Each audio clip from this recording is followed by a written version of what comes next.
Hello, everyone. Welcome to Wild Sports Talk. I am LoroAntonio. Isaiah Leong will be joining me in just a moment.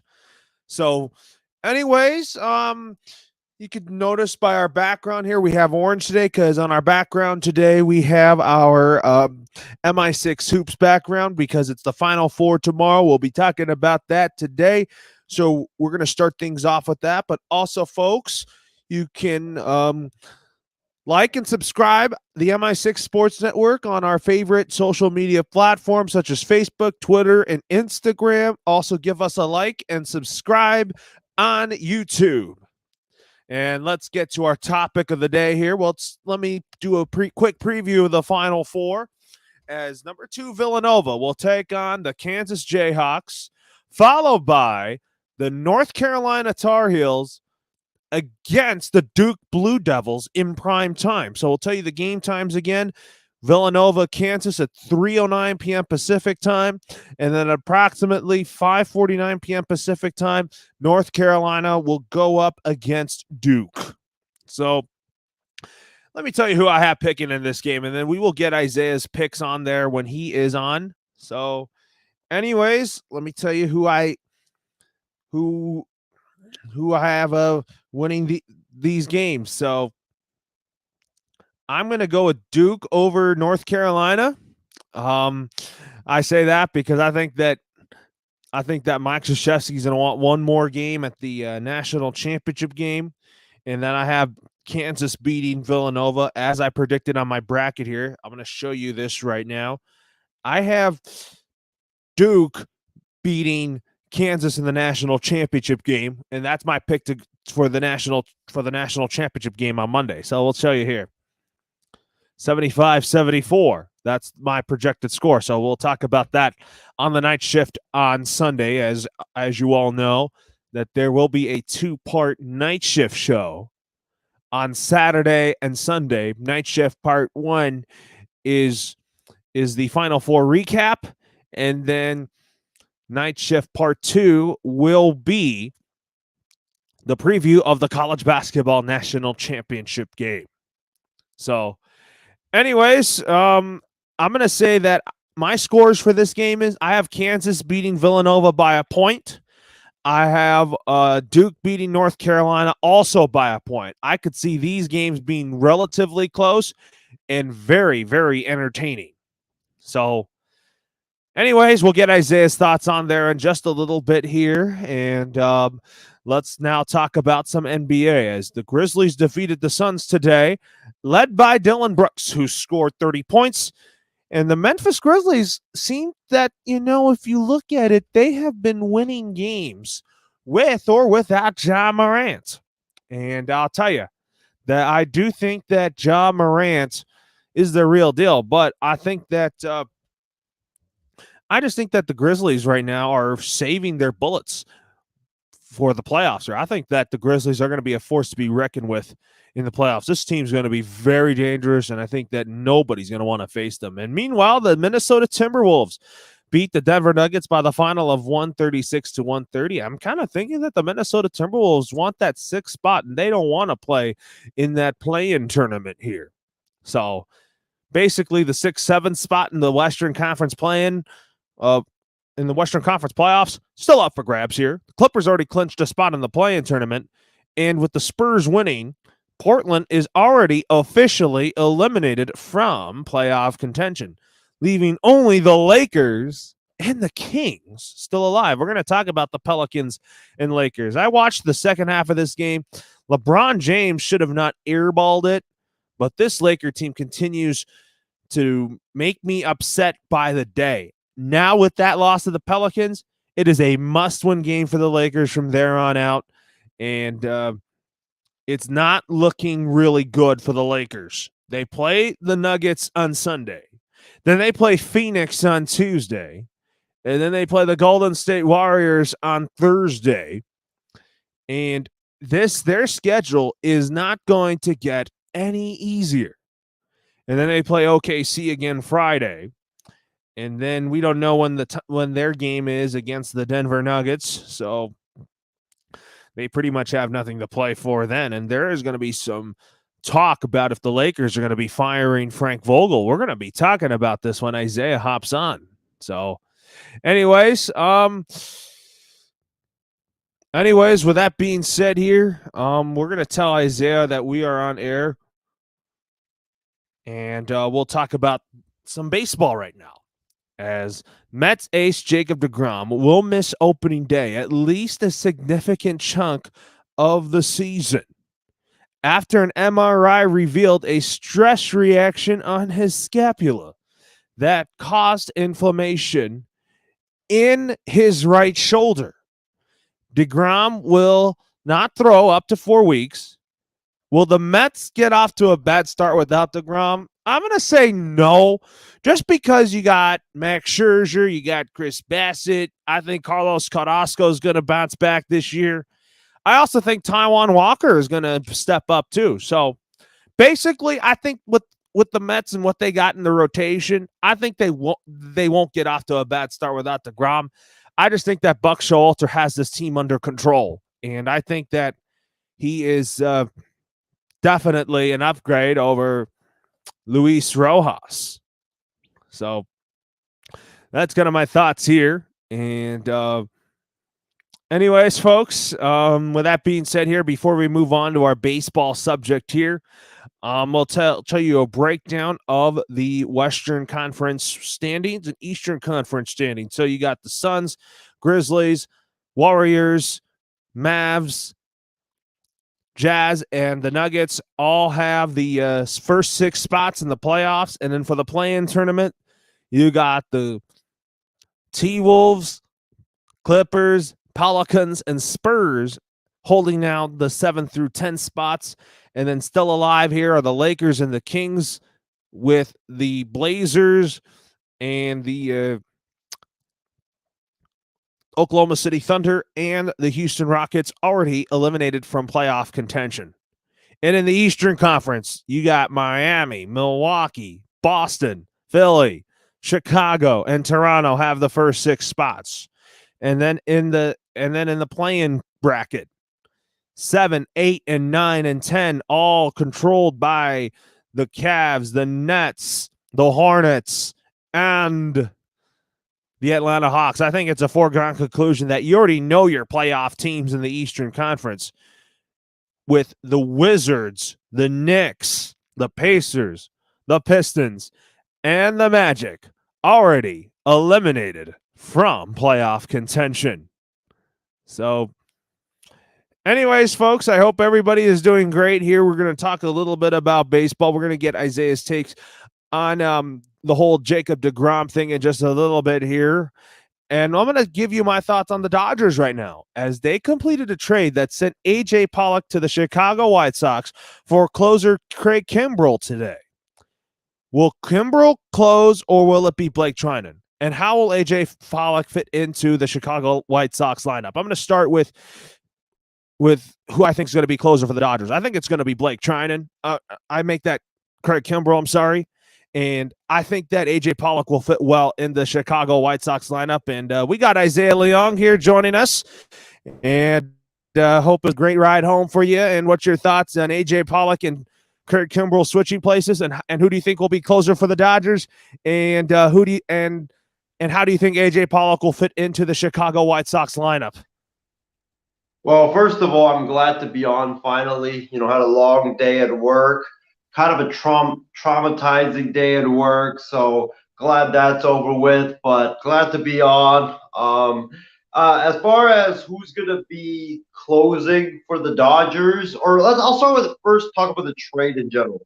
My thoughts on the trade was I thought that I was not surprised that Craig Kimbrell got traded, just because I thought that he was going to get moved. It was just a matter of when, not if, because they have Liam Hendricks. And Craig Kimbrell, as you saw last year, he's not fit to be an eighth inning or seventh inning guy. He needs and wants to be the closer. He's more comfortable in that role. That's why last year when you saw him struggle, it was not because he wasn't a great pitcher. It was because that he just wasn't comfortable in that role that he was in. So I'm glad that he's going to another team. Glad that he's getting a fresh start. I'm glad that he's going to be able to go back to being a closer for once. So that's going to suit him really good, especially being in that pitcher's ballpark that is Dodger Stadium. I think that would also fit him much better. And also, let's face it, Loro, he's a National League pitcher. He's a guy that spent his entire career, besides the Boston stop, in the National League. So he's very comfortable with pitching in the National League. So I think he's going to have a lot of success with your Dodgers. How many times they're going to use him, I don't know, because with that amazing lineup that you guys have with Freeman and Mookie Betts and Justin Turner and Bellinger and all those guys, I don't even know if you guys will be in many one-run games or 2 or 3-run games. So it's great to have him because the Dodgers, they have a great lineup. The pitching rotation is pretty solid, but the bullpen was the main concern. And now you got that solidified, moving Trinan back into an eighth inning role, which I think suits him.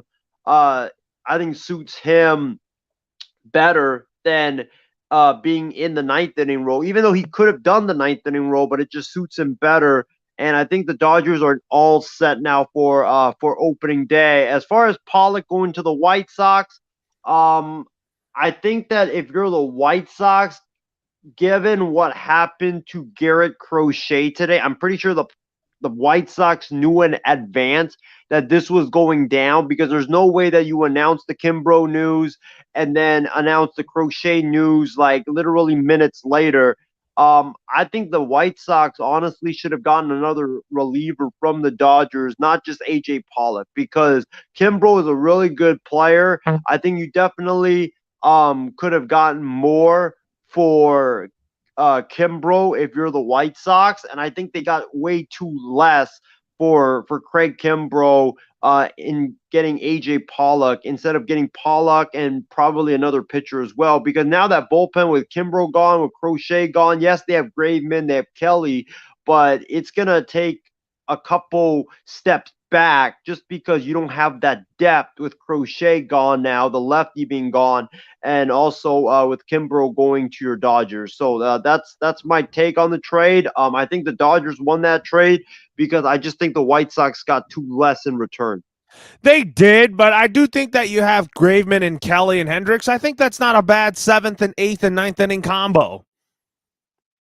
It's not a bad 7th, 8th, 9th, but you do need depth in that bullpen. You can't just rely on Hendricks, Kelly, and Graveman to be healthy for all 162, and also including the postseason. You need to have depth because this is a long season. It's a grind, and a lot of pitchers are going to get worn down. They're going to get tired. They're going to get hurt. So I just thought for a player of Craig Kimbrough's caliber, I just thought that the White Sox should have gotten a little bit more than what they got in return.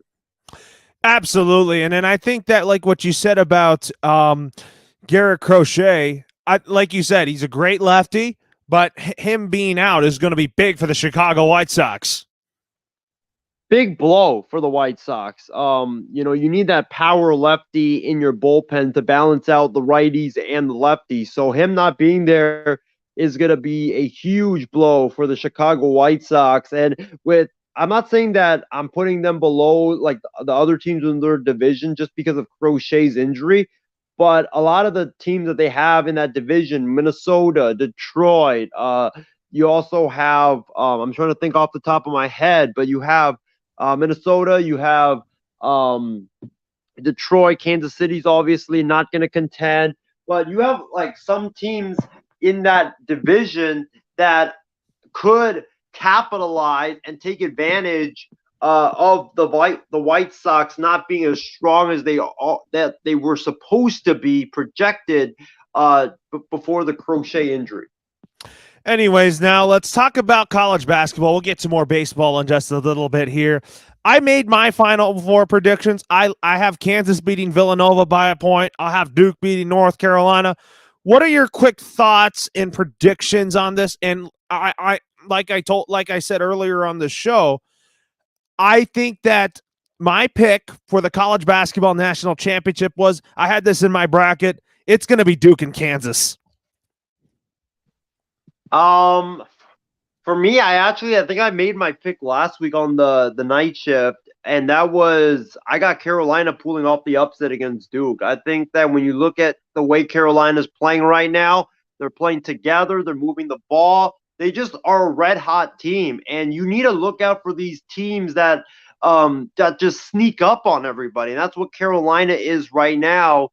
They just snuck up on everybody. Nobody even expected them to get out of the second round, much less go to the Final Four. So Hubert Davis has done a wonderful job there. They're clicking on all cylinders right now in UNC, and I know it's going to be an epic game. And I think it's just going to come down to a few missed shots here and there that's going to decide this game between Duke and North Carolina. And I really just think that Carolina's going to pull it out because they seem to be like the 2007 New York Giants or the Baltimore Ravens of 2012, where it's like they just come out of nowhere and then they go get red hot, they surprise everybody, and then they're a force to be reckoned with in the tournament. Yeah, they might be a force to be reckoned with here. But anyways, before we talk about the Grizzlies beating the Suns and then the T-Wolves beating the Nuggets, the Lakers, however, they lost by 3 points at the Pelicans. I saw that last shot by LeBron James, and he airballed that game-tying three. And I said, shoot it. And then literally, I'm like, I hope he makes it. And then that ball did not even touch the net. But the Lakers, however, Isaiah, they continue to upset me night in and night out now. And with this loss, you're going to have to think about this being a must-win game for the Lakers night in and night out. I think the Lakers are done, to be honest with you. I think they're toast. Because when you look at it right now, San Antonio's up one game ahead of them in for the final play-in spot, but they also own the tiebreaker. So it's basically like a 2-game lead for the Spurs. And from what I read and from what I gathered, the Spurs' final 4 games are against, the Nuggets, or it's against the Blazers, the Jazz, the Mavericks, and the Nuggets, and the Lakers' final 4 or 5 games against Phoenix, Golden State, Denver, OKC, I think, is in there as well. So it's like both teams have one more gimme game left, but right now San Antonio holds all the cards when it comes to the final 4 or 5 games of the season, because if the Lakers lose any one of those games, and they're going to be really, really tough games because you're going up against Phoenix and Devin Booker and Chris Paul, and they have something to play for. Golden State with Steph Curry. I mean, Clay Curry's not there, but Klay Thompson's there. Wiggins, Kuminga, all those guys, they have something to play for. And then you have Denver, obviously, they have something to play for, so they're not going to back down and rest their players. The Lakers, they've struggled against the bad teams, and they've struggled mightily against the good teams. So I don't know how you expect for them to run off 4 straight wins against 3 teams that are tops in the Western Conference. So, and then San Antonio, all they just got to do is just, win a game. The Lakers lose a game, and they're going to be back to either a 2-game lead or their lead is going to be 3-game lead, counting the tiebreaker. So it's a really, really steep hill or a tall task for the Lakers right now. This was a game they absolutely needed to have. And right now, when you look at it with their playoff hopes, after losing today, Loro, I think their playoff hopes, honestly, is all but dead. Like, I just don't see it anymore. And, with the way that this team is playing, their body language on the court, it just seems like all of them just want to pack up for Cancun for the summer. Because you look at how they're playing on the court. LeBron is clearly injured. LeBron, there were certain moments in tonight's game where you could just see LeBron did not have that same explosion. He did not have the same energy. He did not have the burst to power his way to the basket. That's why he was being so passive tonight, because his ankle was just bothering him. He just didn't have that explosiveness. And AD, yeah, he was great, but you could see that he was limping most of the night. And then I just think that for the Lakers, the decision that really puzzled me and really pissed me off tonight, and one of the big reasons why I think the Lakers lost this game, was because of Frank Vogel's rotations and his substitutions. And the big one was Austin Reeves. I do not understand. I still, like, the game ended about 2 hours ago. I don't understand whatsoever why Austin Reeves did not play tonight. I don't understand it. Like, this dude was a starter for the Lakers. He was the starter alongside LeBron and Russell Westbrook. And he got benched after, 2 bad games. Great. He's a rookie. Who cares? And then he gets benched. He played 17 minutes. He was solid in that 17 minutes. He defended well. He got rebounds. He got assists. And then he doesn't play in the biggest game of the year. Like, Frank Vogel literally termed this the biggest game of the Lakers season. This was a game that they had to win, and they just don't. They don't play Austin Reeves. Like, I don't understand why they didn't play Reeves whatsoever. I don't understand why. Yeah, they did not. I'll tell you what, Isaiah, they did not play. I mean, the Lakers, they're just done right now. I mean, I just think that the Lakers are they're a team that's just done and all that. And anyway, so folks, we lost Isaiah for the moment here, and talk about now. The next thing is, what's your thoughts on the Grizzlies defeating the Suns?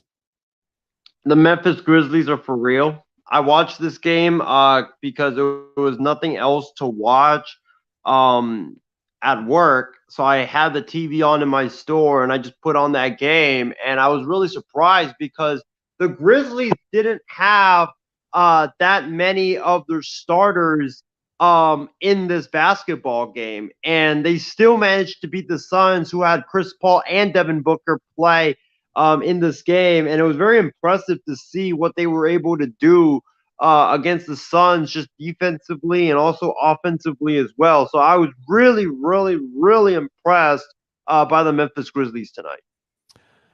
Yeah, I'm very impressed. But I mean, the Memphis Grizzlies are for real, like you said.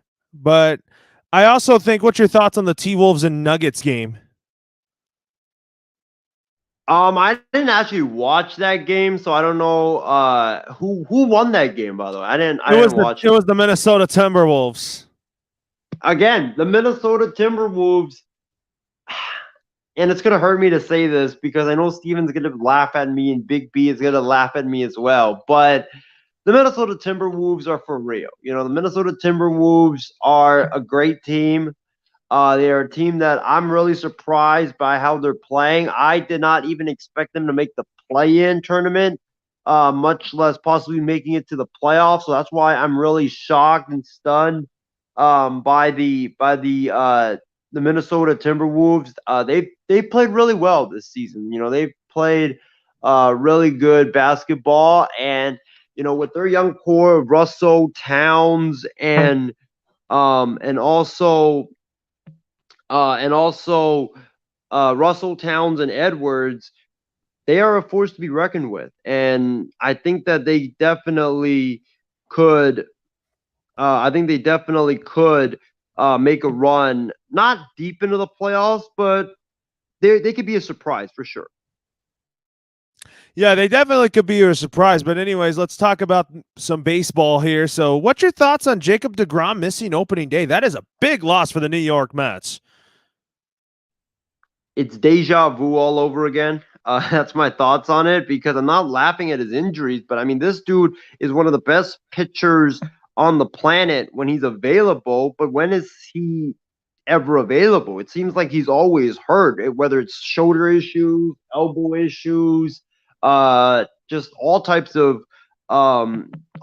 injuries. And I just think that, when you look at the DeGrom, I feel bad for him because this means his stock is just going to keep plummeting. And, the Mets, it's a big blow to them because with him being out, who knows how long he's going to be out, because these shoulder issues are very difficult to go through. And also you have Bassett, you have Scherzer, you do have depth there, but it's a big time loss for sure. Definitely is a big time loss, that's for sure here. And anyways, what's your thoughts on what's your thoughts on so what's your thoughts on the MLB umpires wearing equipped microphones in to inform crowds in ballparks and the viewing audience at home of instant replays? What is your whole thoughts on this?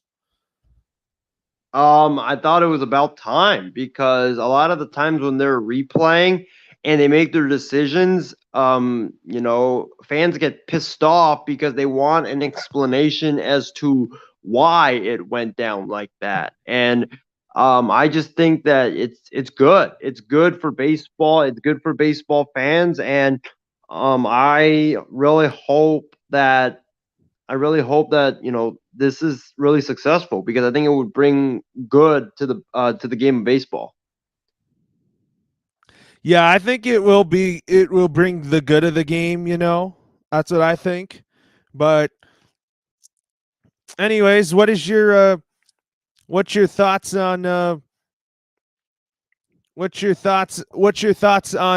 so anyways, with that being said here, what is your thoughts on, let's talk about some football. Let's talk about some of your Philadelphia Phillies here. So they have an open competition for starting third baseman.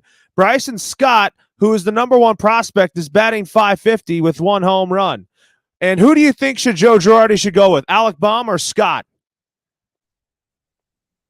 He should go with Stott, and that might be a surprise to a lot of people watching because I've seen Stott in spring training, and I've been really impressed. This kid, he's got a tremendous eye when it comes to whether the pitch is a ball or a strike. He's got a tremendous eye for the strike zone. He's a contact hitter. He gets on base. He can steal bases. He's a great defender at third.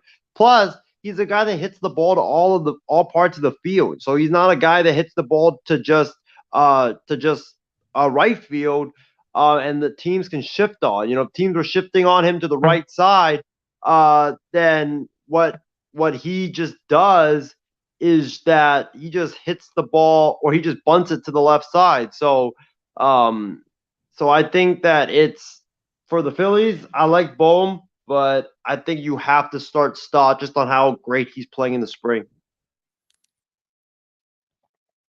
Yeah, you're absolutely right about that. But anyways, what's your thoughts?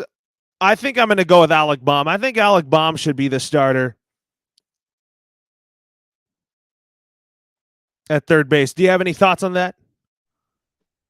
I think he should definitely get play time for the Phillies. He deserves it. He shouldn't be traded or he shouldn't be cut. But I think you got to ride with the hot hand in Stott. I think Stott's having a tremendous spring. I think he's batting like .586 or something insane like that. I know it's just spring trading, but still, that's really impressive. And for Bohm, I think maybe you could stick him maybe at some of the other positions like shortstop if Gregorius' elbow doesn't hold up, because Bohm, he's not really that good of a defensive third baseman. He's a guy that he's a guy that I just think that when you look at him, I think he's a better off as a second baseman or a shortstop. Yeah, you're absolutely right about that. But anyways, let's talk about now some football here. Is that Bruce Arians stepped down as the Tampa Bay Buccaneers head coach, and Todd Bowles will be picked as his successor. Was Arians forced out by Tom Brady, or did Bruce Arians want to step aside himself? I didn't think it had anything to do with Tom Brady. I was stunned.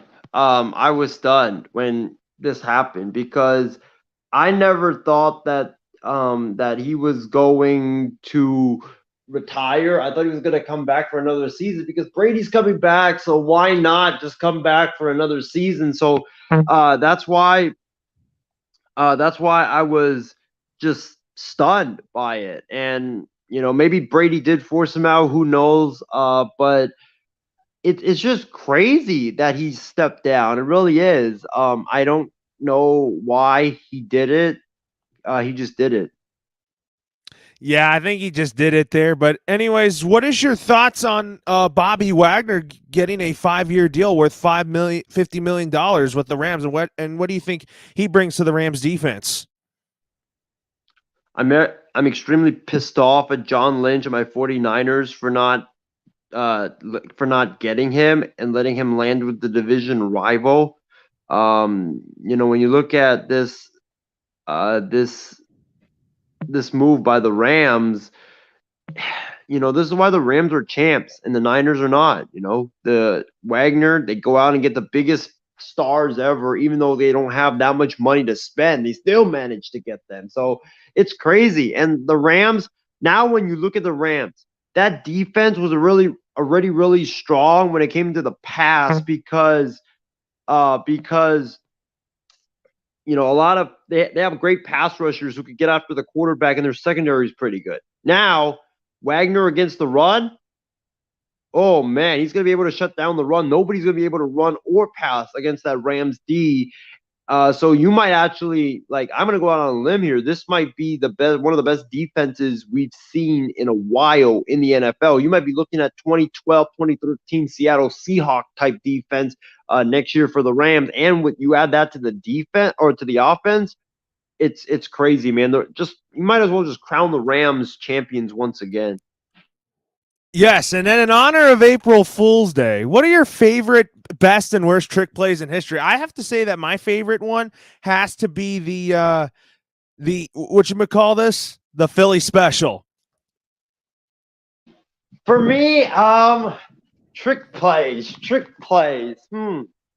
Oh, easy. I'm gonna go with the thing that Oklahoma pulled against or Boise State pulled against Oklahoma in the Fiesta Bowl, the Statue of Liberty play.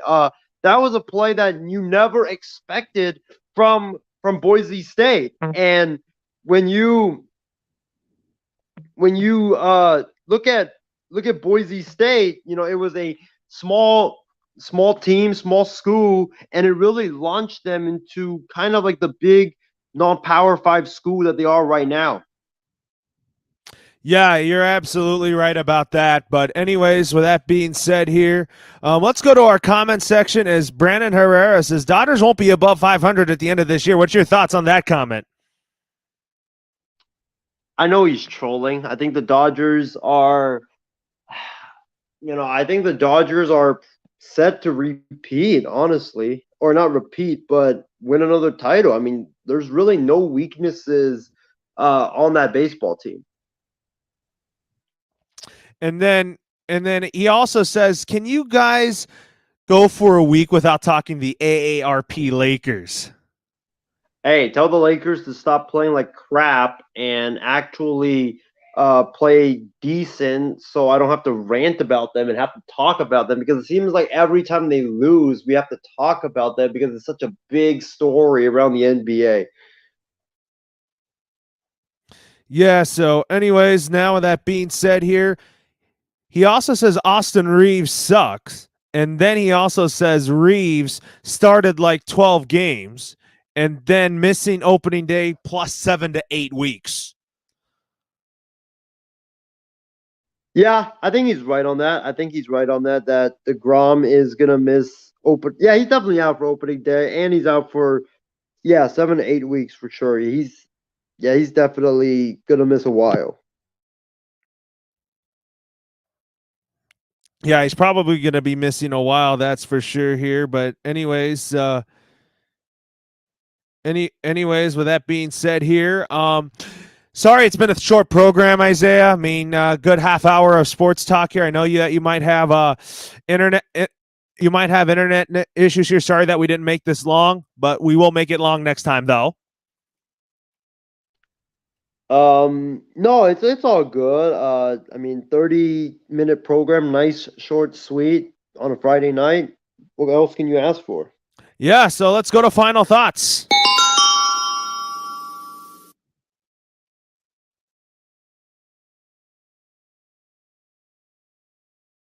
We're going to tell you that Batter Up debuts on 4/6. It'll be a 2-night night shift show tomorrow and Sunday. What are your final thoughts, Isaiah? My final thoughts is I'm actually glad I got through this program because I'm like really tired right now. So I'm glad I actually got through it.